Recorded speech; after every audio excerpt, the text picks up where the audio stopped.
दोस्तों, एक वक्त में उत्तर प्रदेश की राजनीति में बड़ी ताकत रही बहुजन समाज पार्टी यानी बीएसपी की मौजूदा हालात बेहद कमजोर हैं। पिछले कुछ चुनावों में लगातार खराब प्रदर्शन के बाद अब पार्टी के सामने खुद को जिंदा रखने का संकट पैदा हो गया है। काशीराम के नेतृत्व में बीएसपी एक जमीनी आंदोलन जैसी पार्टी थी और इसने दलित के साथ ही वंचित समुदाय के लोगों को भी ताकत दी। लेकिन समय बदलने के साथ सारे फैसले पार्टी सुप्रीमो खुद अपने हाथों में लेने लगी और इससे बीएसपी का एक नेता वाली पार्टी बनकर रह गई। भाजपा और कांग्रेस में तो लीडरशिप की कई बड़ी पंक्तियां हैं, लेकिन बीएसपी में ऐसा नहीं है। मायावती के निष्क्रिय होने की वजह से बीएसपी पार्टी के विस्तार का काम कमजोर हुआ है और उत्तर प्रदेश के बाहर उसकी मौजूदगी सीमित सी हो गई है। इस वजह से अब बीएसपी पार्टी का चुनावी पतन शुरू हो गया है। दोस्तों, भाजपा ने गठबंधन की राजनीति करने का गुण सीखा है, तो दूसरी ओर बसपा ने गठबंधन करने से कन्नी काट ली है। बसपा ने 2019 के लोकसभा चुनाव से पहले समाजवादी पार्टी के साथ गठबंधन किया, लेकिन यह कुछ वक्त ही चल पड़ा। इसके अलावा आकाश आनंद को अपने राजनीतिक उत्तराधिकारी के रूप में बढ़ावा देने का मायावती का फैसला बहुजन आंदोलन के मूल आदर्श के खिलाफ है और इस वजह से कई लोग बसपा पार्टी से दूर हो गए हैं। दोस्तों, पिछले कुछ लोकसभा चुनाव में बसपा का वोट शेयर और सीटें की बात करें तो कुछ इस तरह का रहा। साल 1989 में 3 सीटें जीती, वोट परसेंट 2.1 रहा। साल 1991 में 3 सीट जीती, वोट परसेंट 1.8% रहा। साल 1996 में 11 सीटें जीती, वोट परसेंट 4.0% रहा। साल 1998 में 5 सीटें जीती, वोट परसेंट 4.7% रहा। वर्ष 1999 में 14 सीटें जीती, वोट परसेंट 4.2% रहा। वर्ष 2004 में 19 सीटें जीती, वोट परसेंट 5.3% रहा। वर्ष 2009 में 21 सीटें जीती, वोट परसेंट 6.2% रहा। वर्ष 2014 में 0 पे रही, फिर वोट परसेंट 4.2 रहा। 2019 में 10 सीटें जीती गठबंधन में, वोट परसेंट 3.7 रहा। और 2024 की बात करें तो एक भी सीट ना जीत कर वोट परसेंट 2.4 रह गया है। वहीं 18वीं लोकसभा में बसपा का एक भी सांसद नहीं है, जबकि आजाद समाज पार्टी के अध्यक्ष चंद्रशेखर आजाद लोकसभा पहुंचे हैं। आजाद के आगे बढ़ने की दलित मतदाताओं के बीच बीएसपी का प्रभाव कम हुआ है।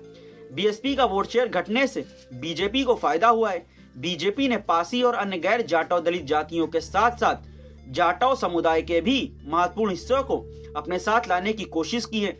आम आदमी पार्टी के राष्ट्रीय संयोजक अरविंद केजरीवाल ने जिस तरह से पार्टी में आंतरिक लोकतंत्र को कमजोर किया, उसी तरह से मायावती ने भी बीएसपी के भीतर खुद फैसले लेने की पूरी प्रक्रिया को अपने आप तक सीमित कर दिया। इससे उनकी पार्टी में कोई नया नेता नहीं खड़ा हो पा रहा है।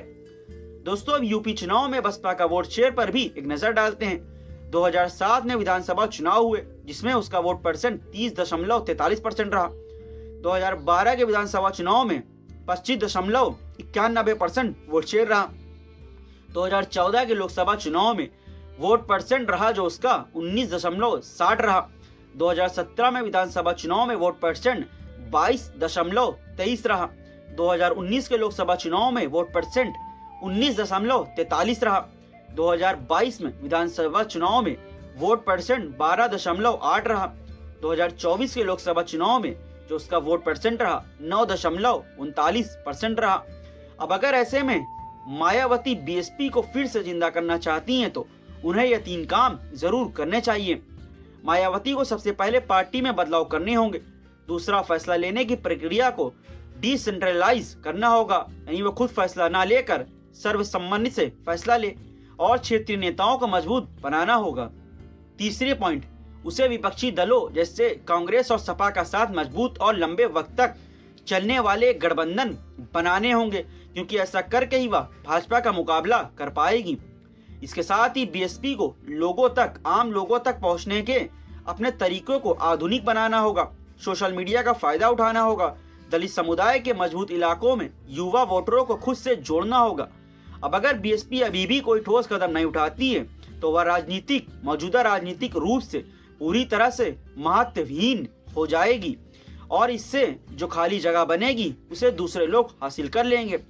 2027 में उत्तर प्रदेश के विधानसभा चुनाव में बीएसपी को अपने राजनीतिक अस्तित्व को बनाए रखने के लिए संघर्ष करने के साथ ही बड़े और कड़े इम्तिहान का सामना करना पड़ेगा।